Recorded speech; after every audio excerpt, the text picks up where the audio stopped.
Hi everyone. Welcome to yet another episode in the MBA workshop series for 2022-23 MBA applications by the Red Pen.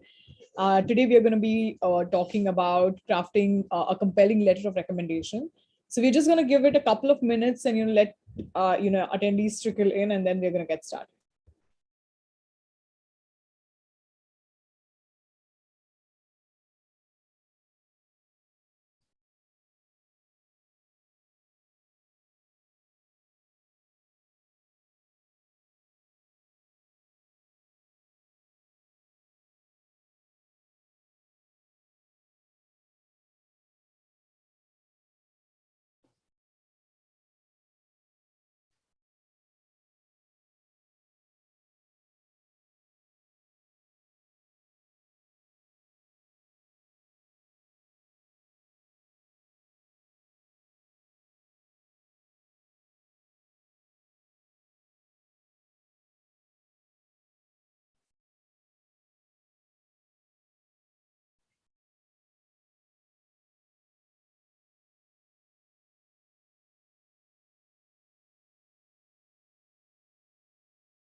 All right, so we are going to get started. As I mentioned a couple of minutes back, today we're going to be talking about letters of recommendation, a very important yet many a times overlooked aspect of the MBA application. We're going to understand how, what role do letters of recommendation play in an application? How are they evaluated?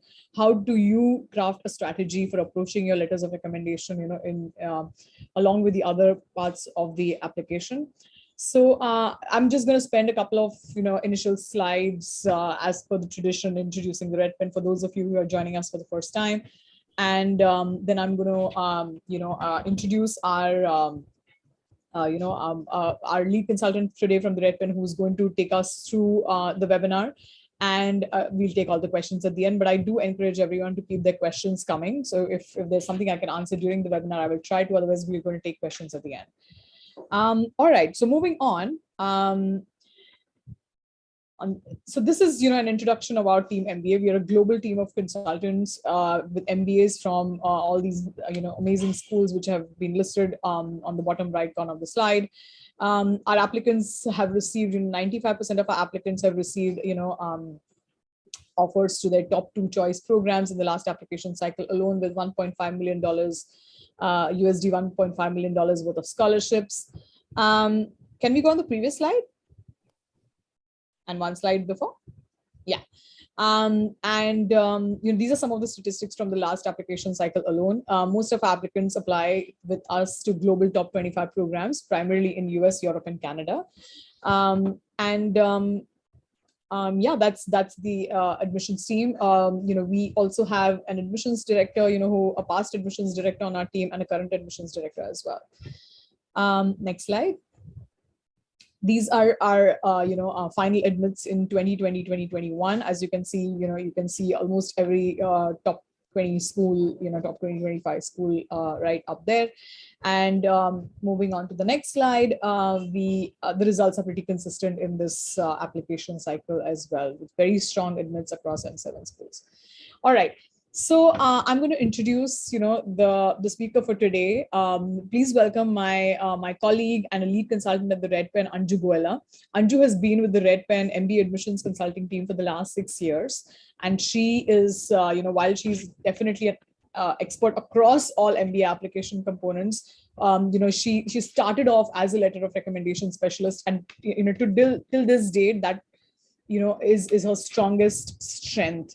I feel, just on the heels of waitlist strategies. So I'm going to hand over to Anju, who's going to take us through the LOR strategy, and just make sure you all take a screen grab whenever possible, and whatever questions you have, please post in the Q&A box. Over to you, Anju.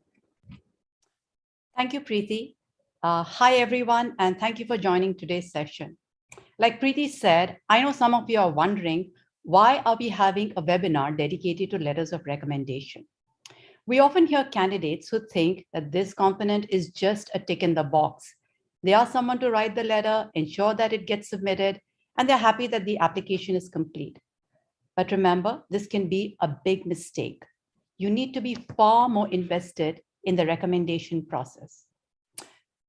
The letters of recommendation are an important part of the MBA application. You've probably read or heard that LORs can make or break an application. And you must have wondered if that is true. Well, let me tell you, it is. You can improve your chances at a business school by getting and submitting strong recommendations. This is especially true if you are an applicant from an overrepresented pool. For instance, in India, there are a large number of male engineers working in consulting, finance, banking, PE, who apply to business schools. Most have very similar academic and career paths. It is very hard to differentiate amongst these candidates. Now, this is where LORs can help tip the balance in your favor by providing a unique perspective on you and helping you stand out amongst your peers. The essay questions, understandably, get a maximum attention. You're more focused on them, you put in a lot of effort on your essays, but do not underestimate the impact LORs can have on strengthening your application and your candidature. Letters of recommendation are an integral part of the MBA application that requires more work than you might think. Now, this process involves not only recommender selection, but also prepping your recommenders to champion your candidacy. Yes, please remember that recommenders are your champions. Business school gather a great deal of information from you in your application, but they don't stop there. They require you to submit recommendations from people willing to vouch for your candidacy. The admissions committee wants to hear about your professional experience and accomplishments from current and previous supervisors at work. They want to know about your skills and strengths and learn about your work experience beyond what is covered in your essays, resume, and the form. Therefore, letters of recommendation serve a dual purpose. They corroborate what you've said about yourself in other parts of the application and also add to it by giving a different perspective on you. Now, all other components, whether it is the essay, the form, or the resume, present your perspective and point of view. Only the LORs present a third-party perspective on your candidature. Therefore, they're valued by schools. So in this session today, we are going to discuss who makes for a good recommender and how you can coach your recommenders to provide strong recommendations. Now, these are the topics that we are going to cover in today's discussion. I'm going to discuss each one of them in the subsequent slides. Let's start with what is a letter of recommendation. So a letter of recommendation is a personal opinion. As I mentioned before, it's a third-party perspective on you, okay? And it corroborates facts that you've said about yourself in the rest of the application. Again, as I mentioned earlier, it provides a different or an additional perspective on you, and it highlights skills that are valued by schools. For instance, I'm sure most of you are aware that HBS looks for strong leadership skills in their candidates. So if your recommender can highlight your leadership skills through relevant examples, it is going to add to your application and your candidature. The LORs can also be used to address gaps in your application. For instance, if you have a poor quant score, and your recommender can highlight your analytical abilities through the recommendation letters, it kind of showcases that you have the ability to take the analytical rigor of business school. Please remember that the information provided in the LORs has to be very specific and not generic. If it has to add value to your application. Let's talk about the LOR requirements for different schools.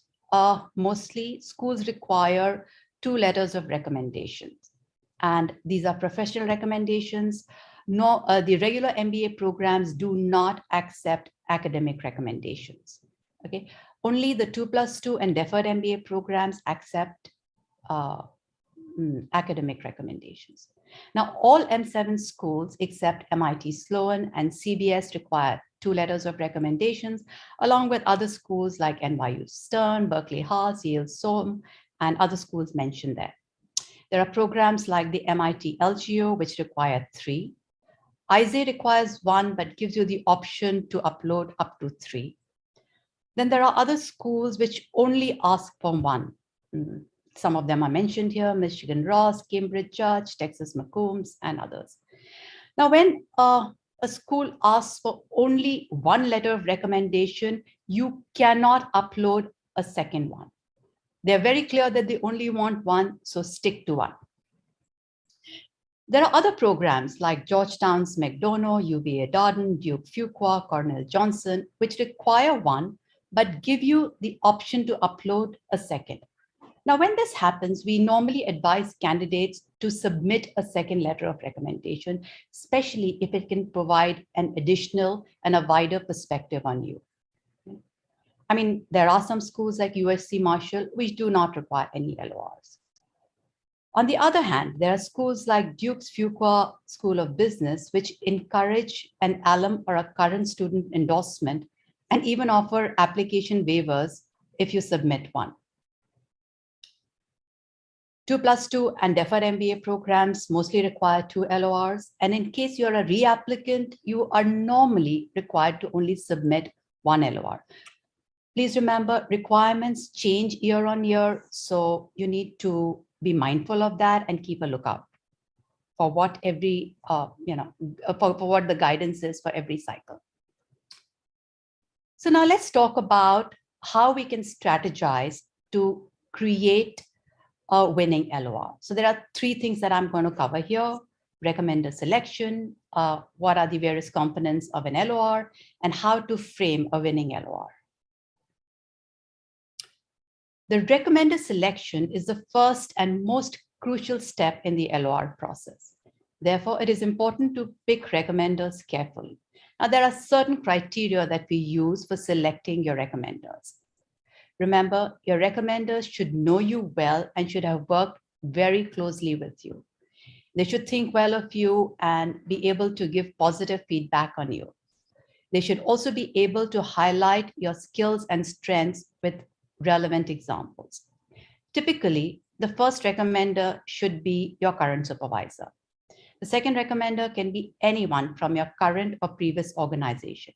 Now, when you pick a recommender from your previous organization, please remember that you shouldn't have worked with him or her too long back, normally 2 years. Okay? Otherwise, the perspective is very dated. And there's something very important that I want to mention here. While picking recommenders, please remember that designations are not important. You need to pick someone who knows you well, has worked very closely with you, and who's going to speak to your skills and strengths. So you'd rather get a recommendation from your immediate supervisor, as I said, who's going to speak to your skills and strengths, than the CEO, the CXO, the partner, a director of a company who barely knows you and who's not really worked closely with you and is going to give you a very generic, generalized letter of recommendation. That is going to defeat the purpose of this component of the application. Peer recommendations are not advisable. Schools are not very happy about peer recommendations, primarily because they think peers are your friends and they are prone to giving you very positive feedback. Also, they lack objectivity. Now, if you are from a family business background, please remember that your family members cannot give recommendation letters. schools do not accept recommendations from family members. You need to pick a senior professional from your organization or a client, consultant, mentor, or vendor with whom you've worked very closely to get a letter of recommendation. Now, here's the thing. In case for some reason you are not taking a recommendation from your current supervisor, the reason for this needs to be explained in either the optional essay or the additional information section in the form.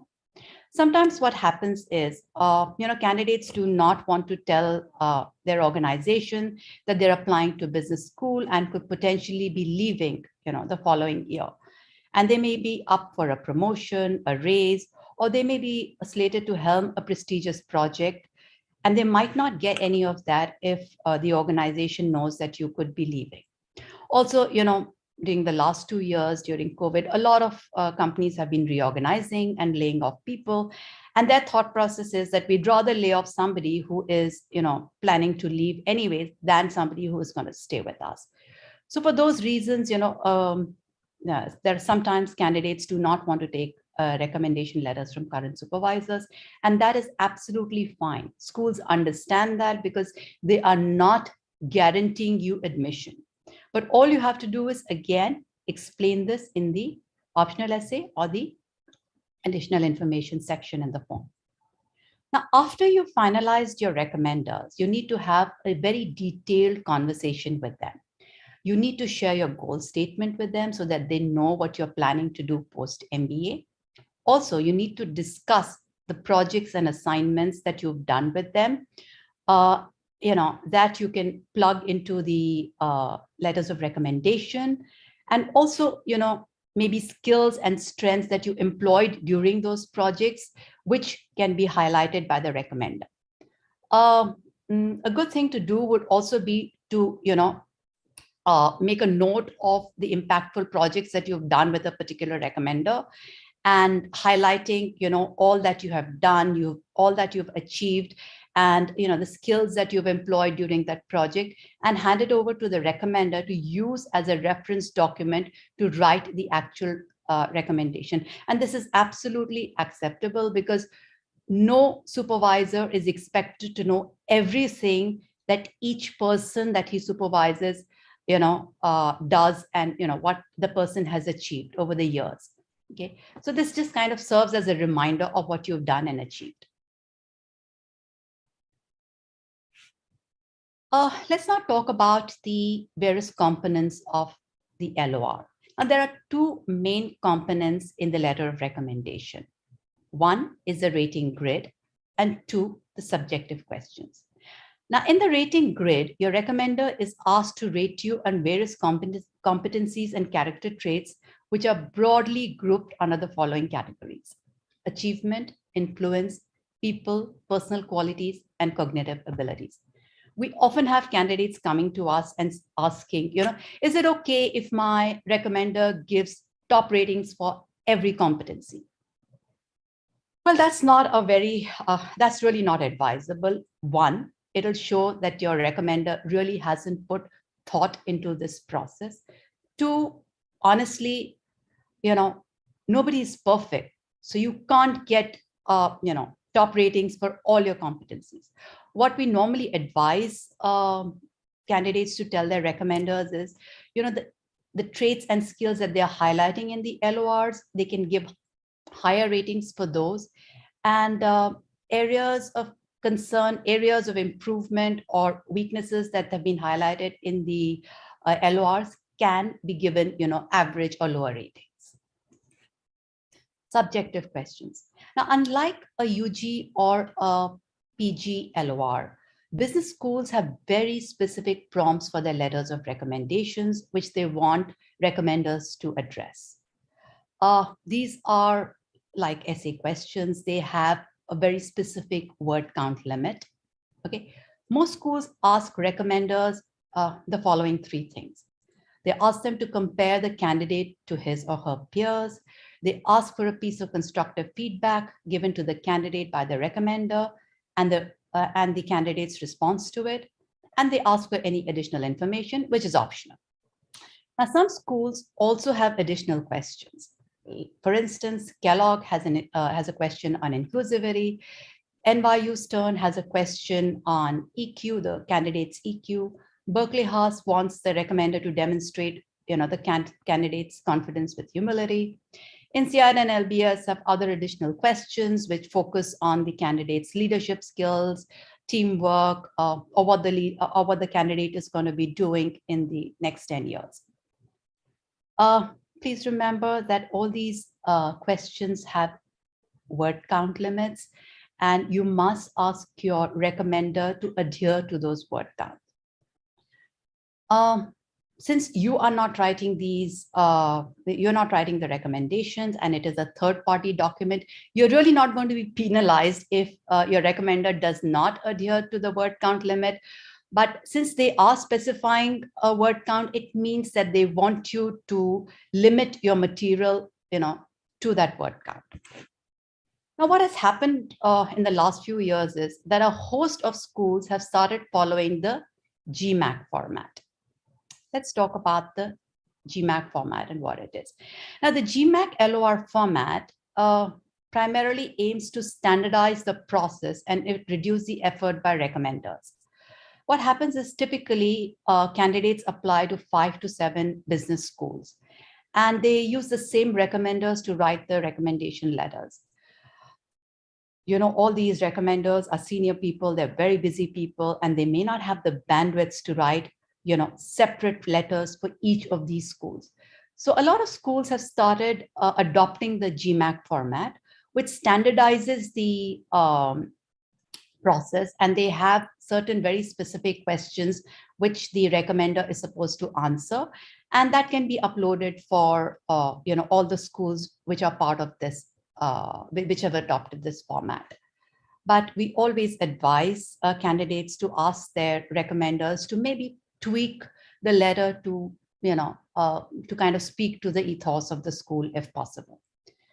So what this format covers is certain general information, which is essentially personal information about the recommender. They might ask for his name, his designation, how long has he worked with that organization, which organization does he work for, and maybe a few more things.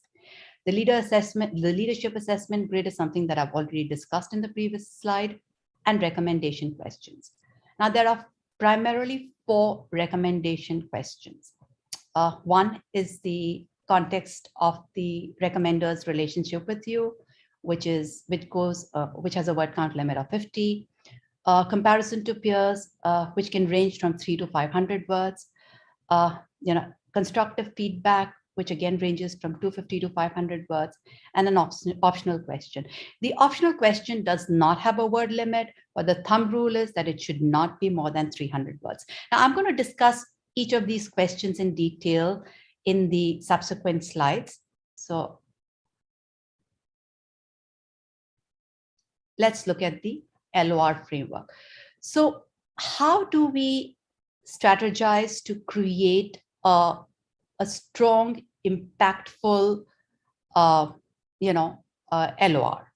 So we've devised a certain framework which we ask our candidates to share with the recommenders. You're welcome to take a screenshot of this and keep it in mind when you're coaching your recommenders to write the recommendation letter.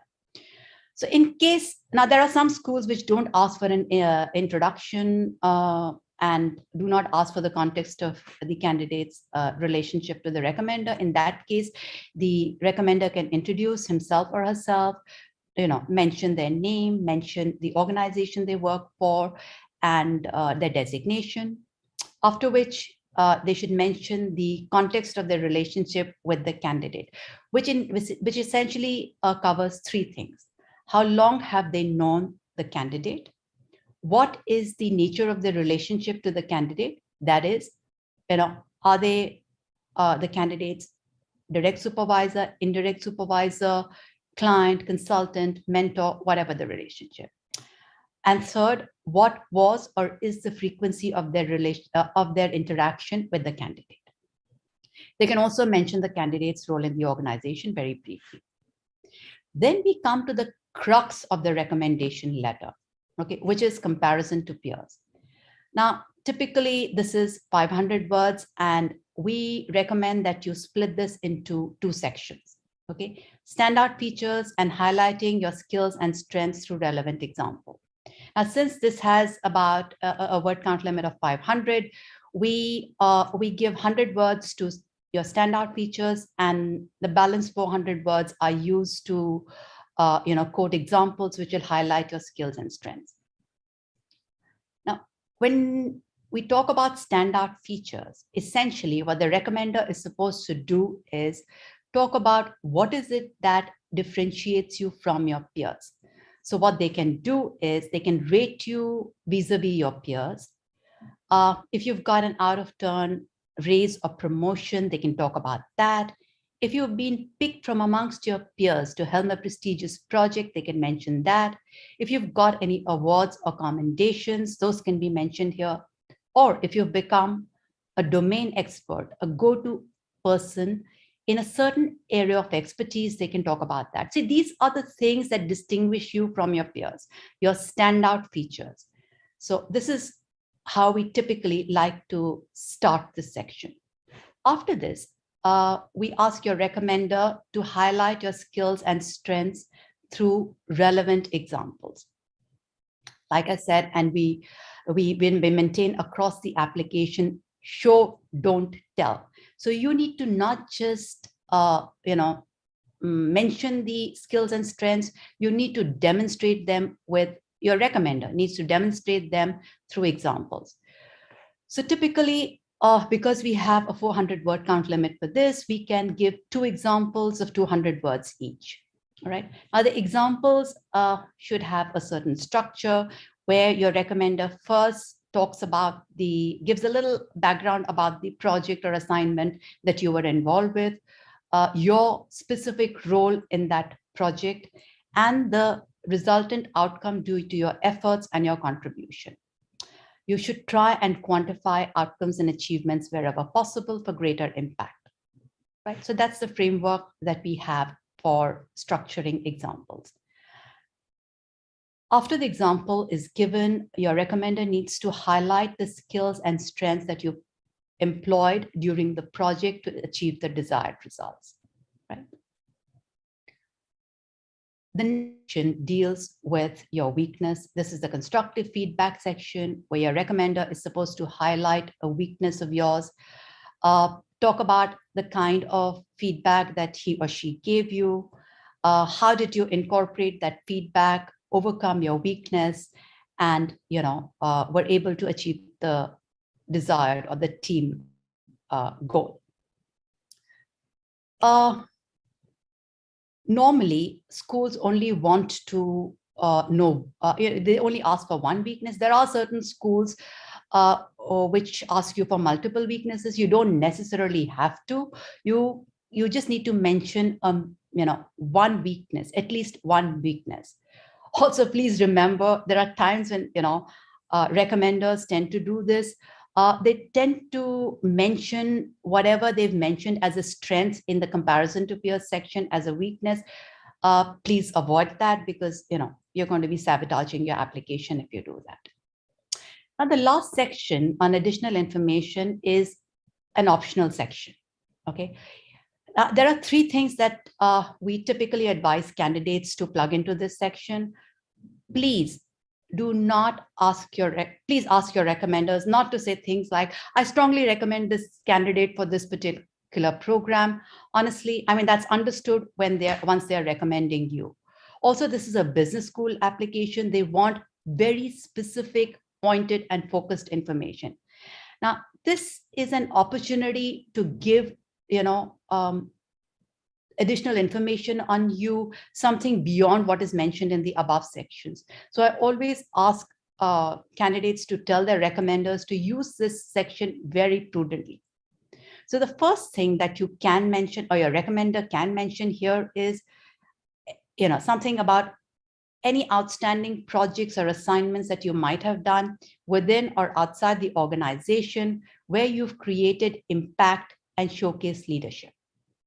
Secondly, your recommender can talk about your extracurricular activities. And third, social commitments. So I'm going to go through each one of them briefly. any outstanding projects or assignments that you might have done. Sometimes what happens is due to word count limit, you're not able to include certain projects, certain impactful projects in the comparison to peers section. You can include this here.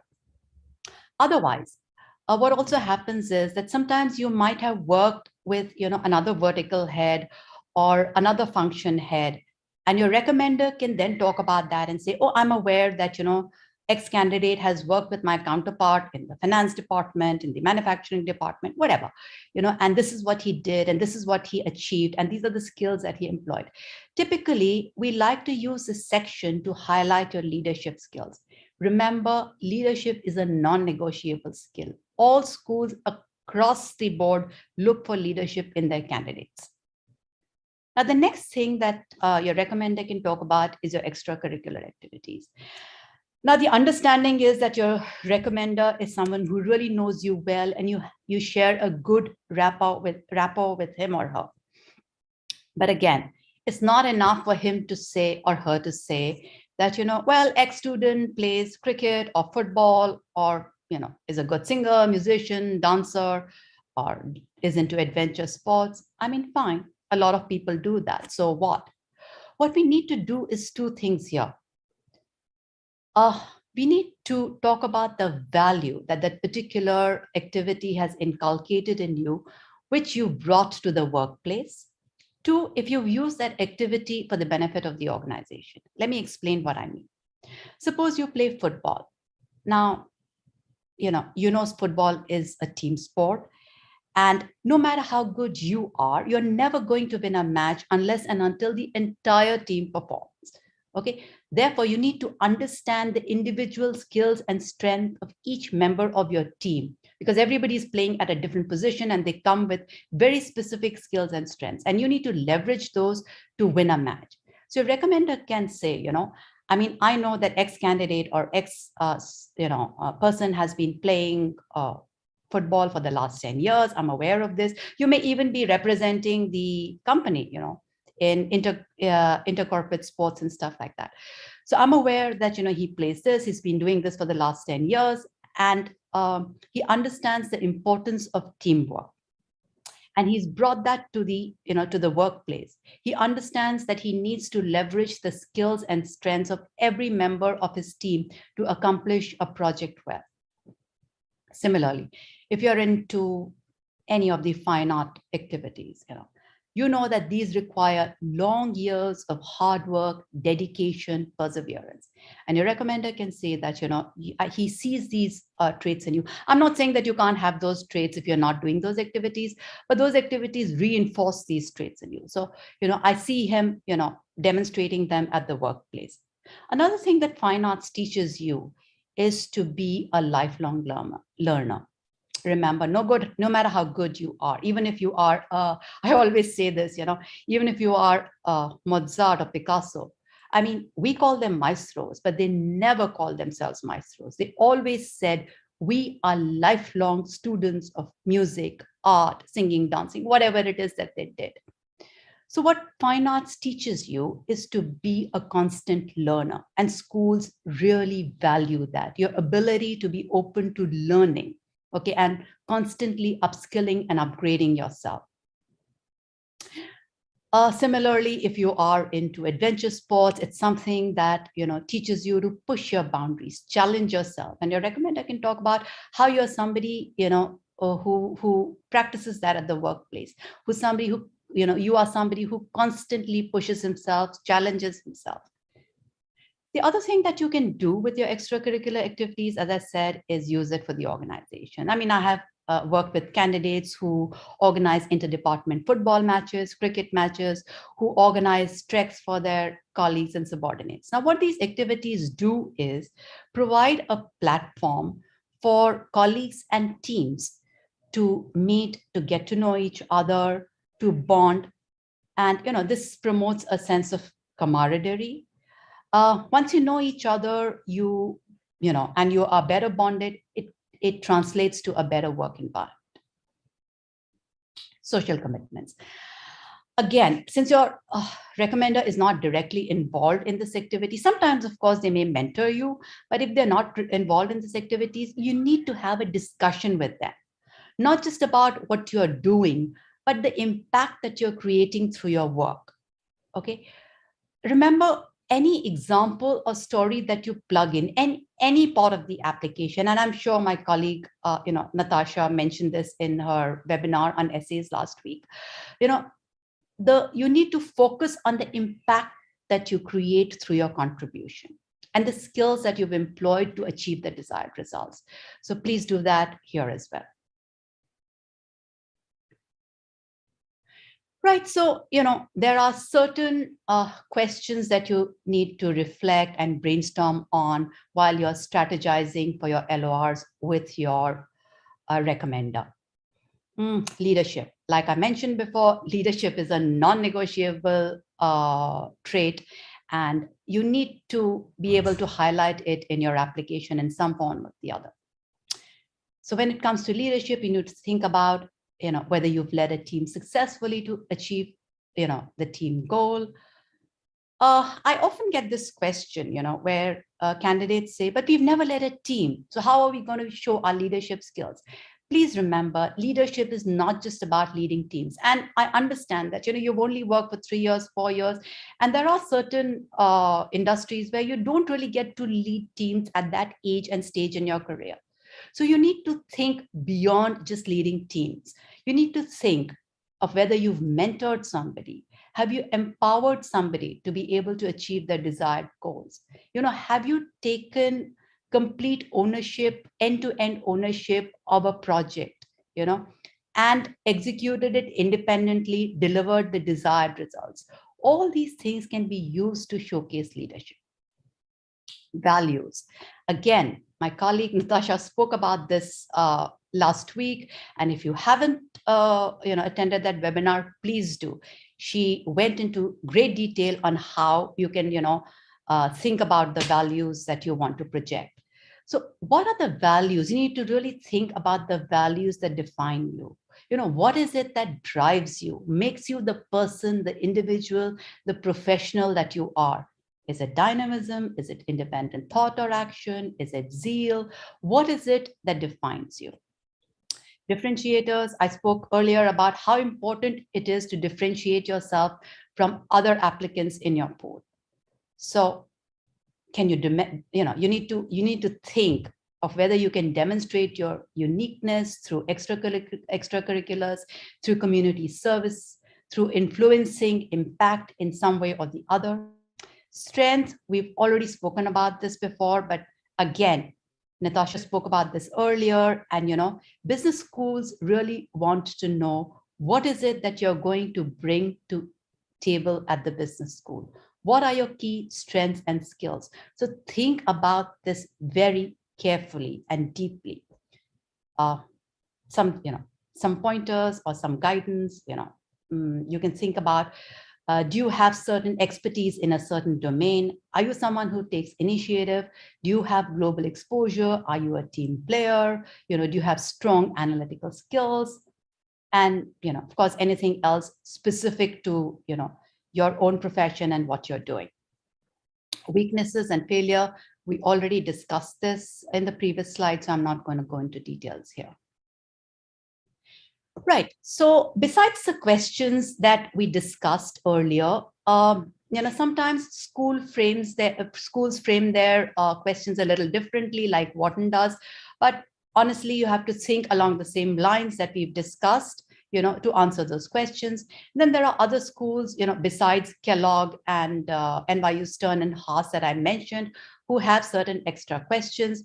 You can take screenshot of these. I'm not going to discuss or go through each of these questions. Okay. So INSEAD, Stern, Kellogg, Haas, Gazeta, LBS, York, NUS, IE Spain. Right.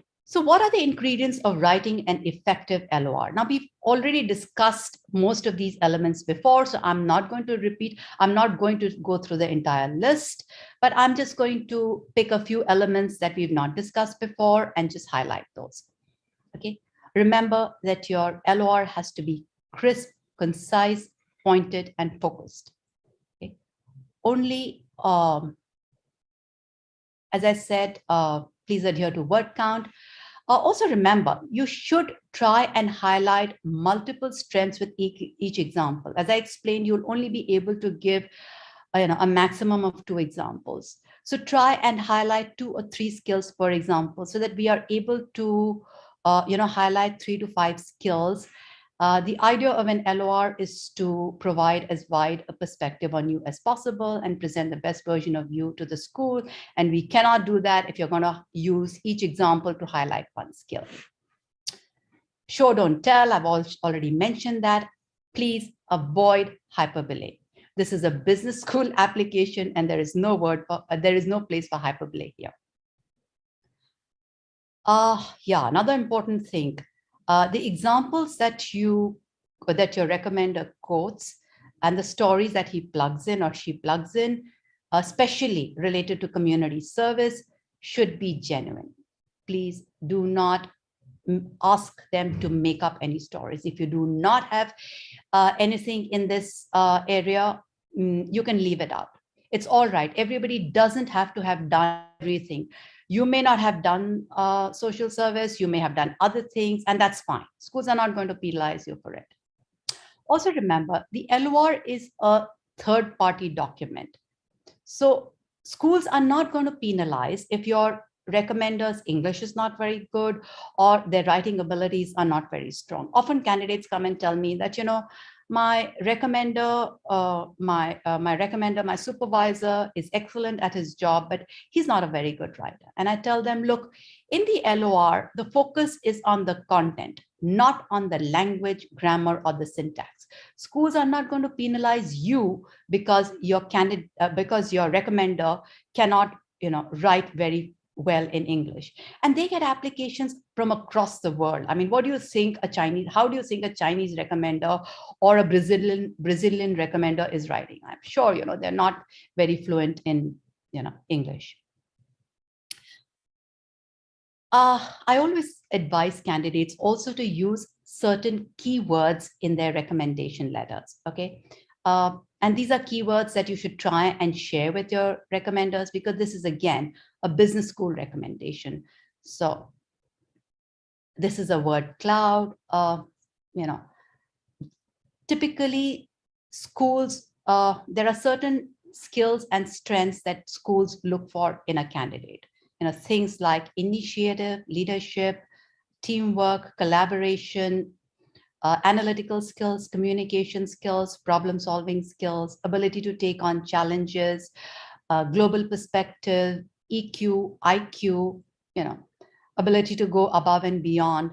So these are keywords that your, strategic outlook, these are keywords that your recommender should use, primarily because this document does not really have any personal stories.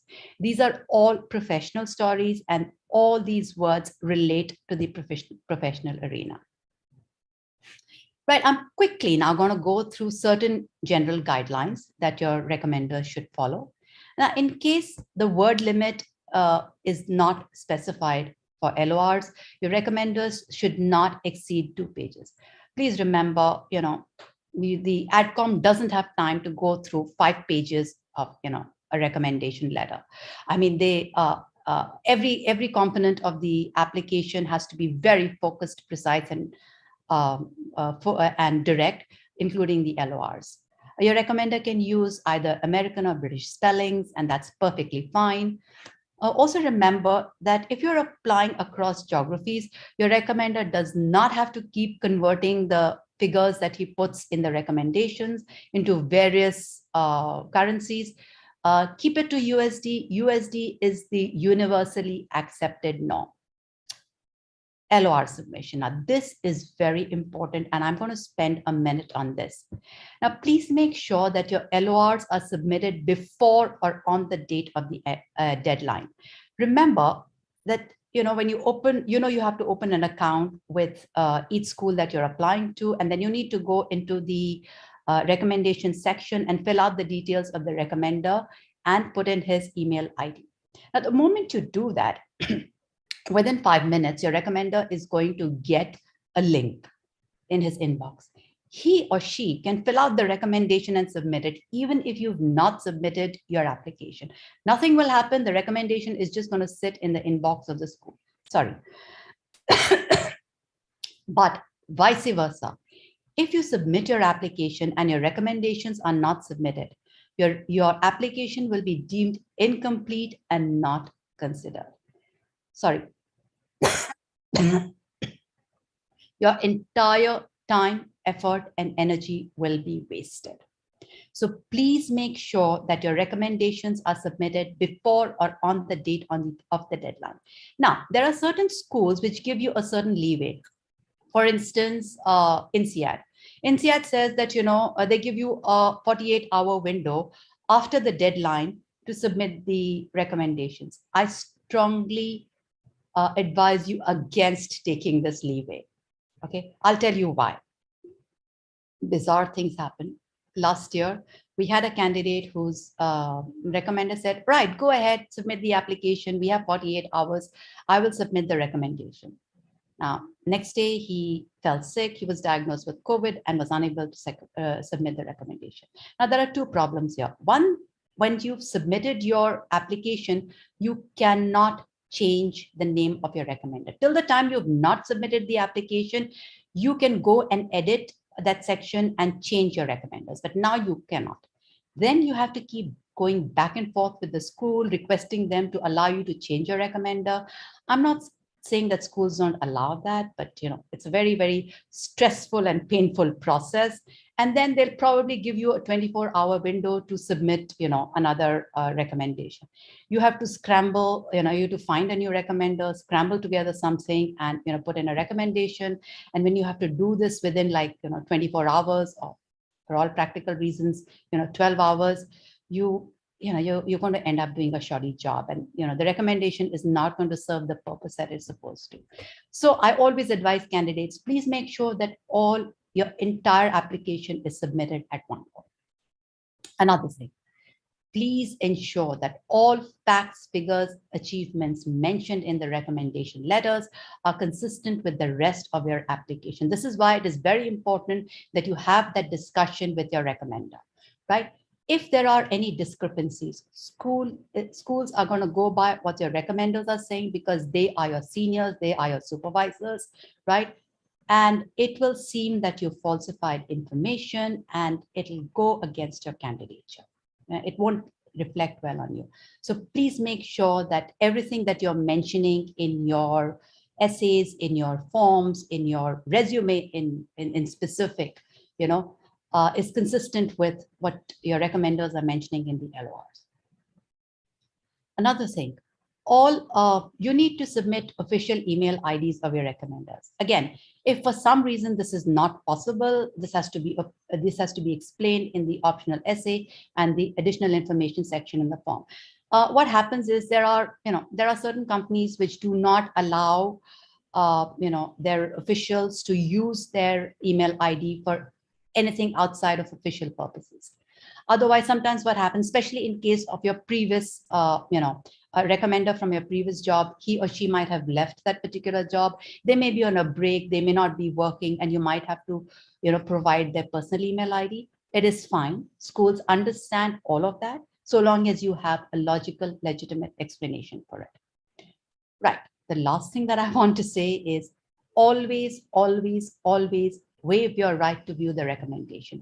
When you're filling out the recommender's details, they will ask you, do you waive your right to view the recommendation? Please say yes, because schools do not want you to be looking at your recommendations.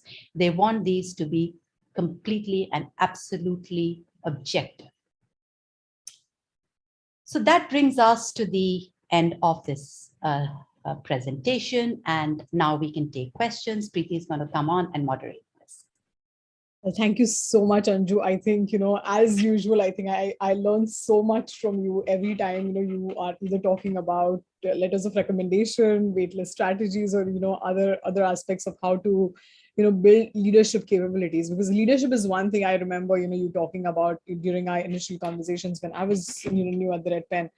And I just want to share with everyone that I think that my favorite slide in the entire presentation was that logo cloud, because in one slide you just get to know that these are some of the traits, leadership characteristics that schools are looking for, and do I have examples to showcase these capabilities? That's it's literally a simple question.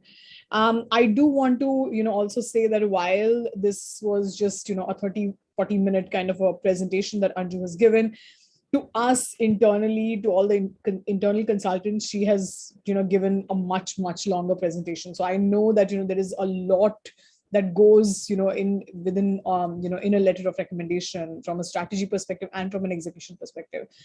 Anju has been repeating this throughout, that you will it's a third party document. Okay, so be very careful about this. Okay, as at least at the Red Pen, we are members of the AGAC, and we are bound by highest ethics and governance principles. So we do not write letters of recommendations, and those requests are not entertained at the Red Pen for sure. But time and again, we've seen, applicants who have been dinged, in the applications, and they will come to us and then they will say, things like, when we are reviewing those dinged applications, we are like, did you write your recommendation? And they're like, yeah, I wrote my recommendation. I'm like, yes, but if someone like us, who's not a trained admissions reader, can make that out, imagine someone who's doing this job for like 15 years, 18 years, 20 years. And if they see that you've written that, it's nothing but horror. It's pure horror if you put hours into putting these applications together and submitting them. It's all your effort and time and money and everything just gone down the drain. The other thing, also remember that schools do look at IP addresses from where letters of recommendation have been submitted. Okay, so do not do any smart aleck things of taking the login ID and password and everything from your recommender, and if they tell you that I'm gonna be busy, can you, this is a login password and whatever, please submit from your computer. They will check the IP address from where the application is submitted or from where the letter of recommendation is submitted.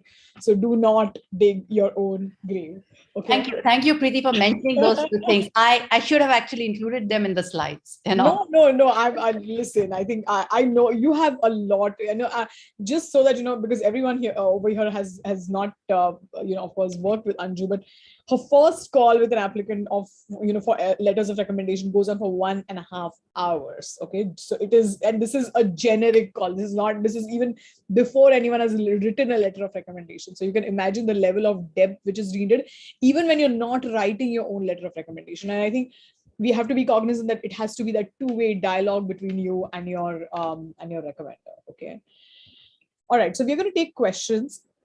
Before I take questions which I see in the window, I have a question for you, Anju. If and this is a question we get asked a lot.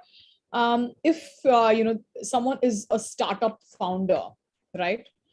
Someone who doesn't have a boss, let's say, an entrepreneur, startup founder running their own show, what is your advice about recommender selection?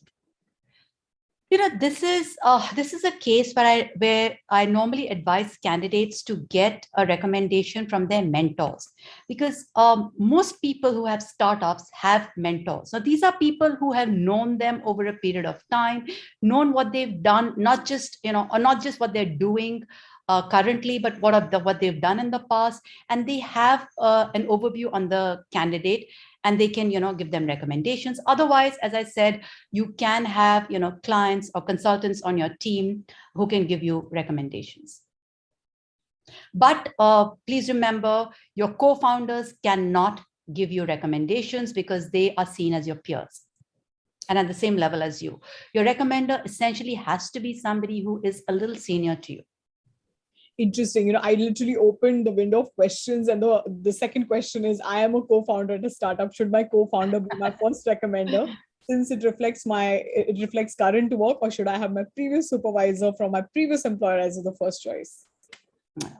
So you can keep your previous employer as one of your recommenders, but if you have a mentor or a consultant, who's advising you, or a significant client with whom you work very closely. Now, when I say client, please remember it shouldn't be somebody with whom you have a transactional relationship. Okay, not somebody you're just buying and selling with and solving, kind of operational problems. But let me give you an example. So we have, I'm currently working with a candidate who works with a tech firm, and he is assigned to a multinational company, and he is going to, implement certain tech tools and, improve certain processes over a period of, a year or 2 years. Now, what happens in this case is your point of contact, your client point of contact then becomes more like your supervisor, and they have an overview on you and they can give you a letter of recommendation. But I had another client, who was supplying materials to their clients, but their client had, it was just a transactional association. So it's very difficult, and especially, when it comes to that constructive feedback question, it's very difficult for clients to answer. So you've got to be very strategic about who you ask for a letter of recommendation. Great. Awesome. The other question I have is, hi, and thank you for your great presentation, ma'am. What will happen after our recommender submitted his or her recommendation letter? What are the next steps? Okay, so they will get an acknowledgement, and you will also be informed that the recommendation letters are submitted. But what I would advise you to do is you need to keep chasing your recommenders and make sure that those are submitted on time. Okay, just keep chasing them, and only when they say they've hit the send button should you sit back and relax. Understood. After that, it's part of the application, and then of course the AdCom looks at your entire application in total. Right. How much emphasis should be given in extracurriculars or social activities in an LOR, as a recommender might not be closely aware of it or witnessed it firsthand? As I mentioned earlier, those are the 3 potential things that you can put in the additional information section. But I work with candidates who say that my recommender, does not have an overview of my extracurriculars or my social commitments, and that's fine. And or he or she is not comfortable mentioning them. That's absolutely fine. Okay, I'm sure it's there in your resume. So yeah, it doesn't matter. Here, the purpose is not just to talk about what you've done or achieved, but essentially to highlight certain skills. And if we can do that, well and good. But if we can't, we can just use the other sections to do that. I agree with you, Anju. I mean, at the end of the day, the letter of recommendation is not meant to be a corroboration of every single thing that you've written in the rest of your application. So you still have, the application form and the resume to showcase your extracurriculars and other things. There'll be space sometimes in the essays if you're talking about, an essay allows you that, that bandwidth to kind of talk about something personal. You can bring about those skills over there. But I think that's pretty straight and clear that extracurriculars and it's fine. It's character traits that you need to focus on. Leadership skills, leadership traits. What is your advice for someone who's working for a single wholesaler? I don't understand what you mean by a single wholesaler. Yeah, Vishal, I think we will need more context about this. When you're saying I was working for a single wholesaler, are you saying that you just have one customer and client and you're the sole owner of business? We will need some more context on this one, if you can provide that. So if I understand correctly, and if you are, let's say, a sole supplier to a wholesaler, or if you're only, if you're not a supplier, whatever, if your only point of contact is, the wholesaler, then again, I would go back and advise you to get a recommendation from, a mentor or a consultant. I'm sure there are other people that you work with. People normally have consultants for their organization, and you can leverage those people. But as Preeti rightly said, we will need a little more context. I'm happy to answer your questions if you can mail them to us at the ID mentioned here. I think that's a great point. I think, guys, there is a code on the screen which allows you to kind of reach us instantly. So you can scan that code, or there's an email address as well on the screen if you want to reach out to us. Perfect. Awesome. The other question is, when asking for recommendation from a previous employer, how much time gap is considered okay? Normally, you should try and get a recommendation from someone you worked with not more than 2 years ago.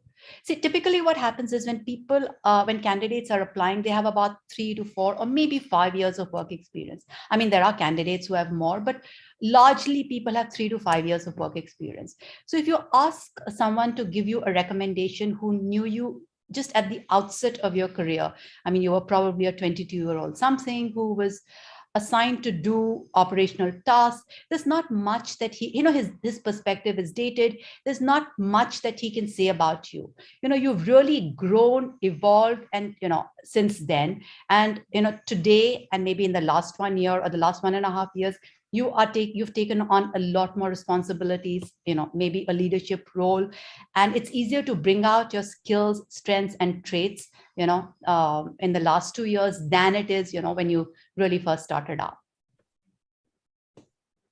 Okay.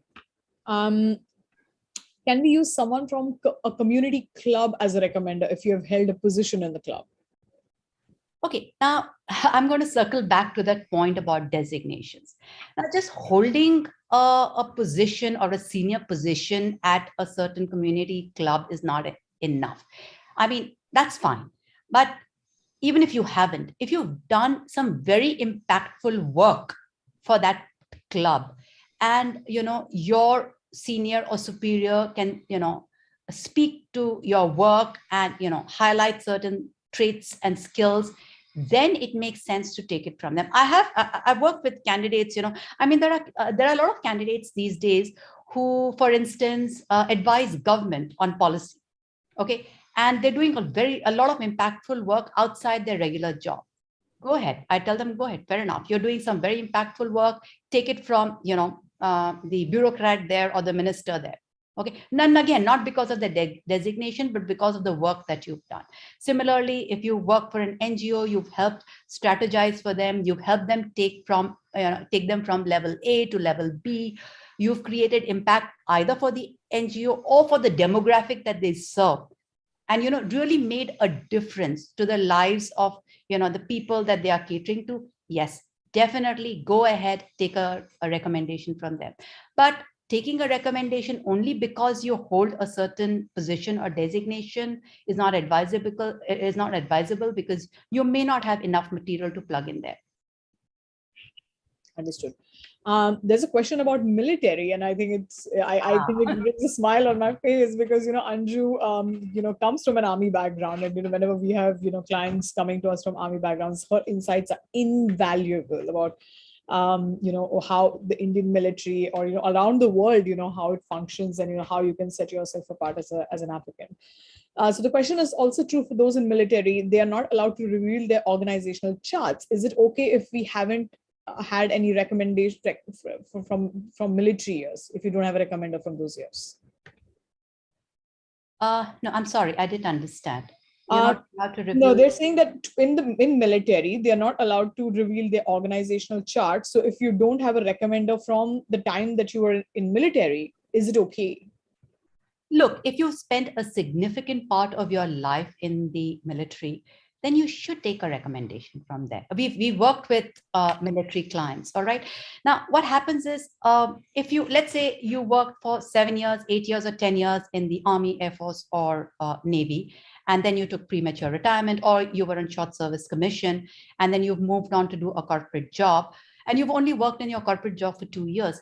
The thing is, if you don't get a recommendation from, the armed forces, the ADCOM is going to wonder, you spent 6 years, 8 years, 10 years there, and you have nothing, you don't have a recommender from there who has something to say about you, could be a red flag. And then you work for 2 years in the corporate sector and you want to get both your recommendations from there. So while you're not allowed to reveal your, they're not asking for the organization chart. Honestly, they're just asking for a senior. So if you are, let's say, a lieutenant or a second lieutenant, you can just take it from your immediate supervisor, a captain. And all that person has to say is that I've supervised this person, in X capacity. They do not even have to reveal their designation if they do not want to. And they can say that this is confidential. That's fine. Understood. The other question we have is, should they be informed of or waiting for any potential calling from schools? What if they can't talk English very well? Is it going to stay on paper or does it go any further? a very interesting question. So here's the thing, there is MIT Sloan, which besides your letter of recommendation, last year they only asked for one. Before that, they used to ask for two. What they do is they ask for two referees, okay? And these are names of people you worked with, and they can call these people. Okay, also your regular recommenders, schools state very clearly that they may reach out to them and talk to them. Again, schools are not really going to penalize you because your recommender cannot speak very fluent English, so long as he understands what the AdCom is asking for and is able to address that query. Normally, schools only call up a recommender. It's very, very, very rare. And I have worked with more than 400 to 500 candidates. I've only seen this happen once or twice. And the reasons for this happening is, if there's a red flag in your application or your recommendation, or if they want to know a little more about you. I mean, they like what your recommender has written, but because of word count limitation, they can't go into too many details and they want a few more details. Or if they're really keen on your candidature and they want a little more additional information from your recommender. These are the three scenarios where they actually reach out to your recommender. And it's fine if you're a recommender, and they're not just going to pick up the phone and call them. Okay, they are going to ask you if can we reach out to your recommender? What is the mode of communication that you prefer? Is it email or is it a phone call? Even if they're going to make a phone call, they are going to reach out to your recommender, ask them for a convenient time, and your recommender can have a conversation with you in between. So keep your recommender apprised about that. Schools know that, if you're applying in the US, you're in completely different time zones and everybody is a working professional. So they're not just going to pick up the phone and call your recommender. They're going to reach out to them, fix up a convenient time and then call. Or they're going to email. So in either of the two scenarios, your recommender can reach out to you and, have a discussion on, what was plugged into the recommendations and, just go over everything and see if there's any additional information that you can plug in. Yeah. Okay, here's one more. Hi, thank you for the great presentation. I have worked for 5 years with my family business. It's a tech firm. Can I use clients for both the recommendations, or do you suggest a senior person from the company? All right. So if the person is not a family member and he is an independent, when I say independent, part of the organization, but he's a professional not related to you, I would advise you to get one recommendation from him or her and the other one from a client. Okay. Again, as I said, clients, unless you're very, very, very closely involved with them, find a little difficult to address the constructive feedback section, and they're not really happy talking about, giving any additional information. So yeah, you can take one from your, the professional who's working in your organization, and he has to be senior to you. So if he is, if you are the director of the company, he should be either on the board, or you can show him as somebody who's your mentor. Yeah, I was just going to say the company. He can't be, he can't be somebody reporting to you. Yeah, but again, if this person is on the board, you should still have worked in, in close capacity with this person for them to know you enough to vouch for you. Is that right? Or because you are, part of the company, or you're part of the senior management, somebody who is very senior is normally also a mentor. So you can also say that he's my mentor and a board member in the company. So he has an overview of my entire work. Okay.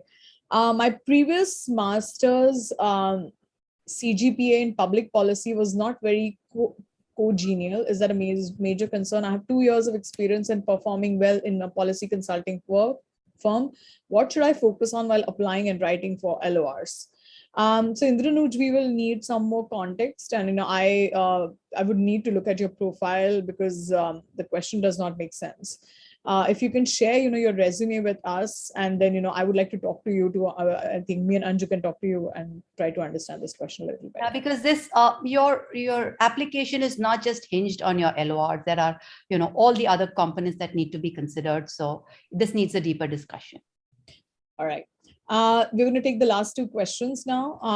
I think, okay, questions are still pouring in. I'll try my best to take as many as possible. I have worked at one place for 4 years and now 5 years in the next organization. Better to have one recommender from each or have two from the current one? I would advise you to take two from your current organization, but you can take it from two different people who've been involved with you in different roles. I'm sure if you worked in an organization for 5 years, you've been in different roles, and you may have had different supervisors, during the last 5 years. So you can do that. Even if it is from the same role, it's fine. But current organization, because 5 years back is like really too long back. You've really grown, you've really evolved in the last 5 years. And I'm sure you're doing a lot more, you've achieved a lot more, and you are taking on a lot more leadership roles now. Understood.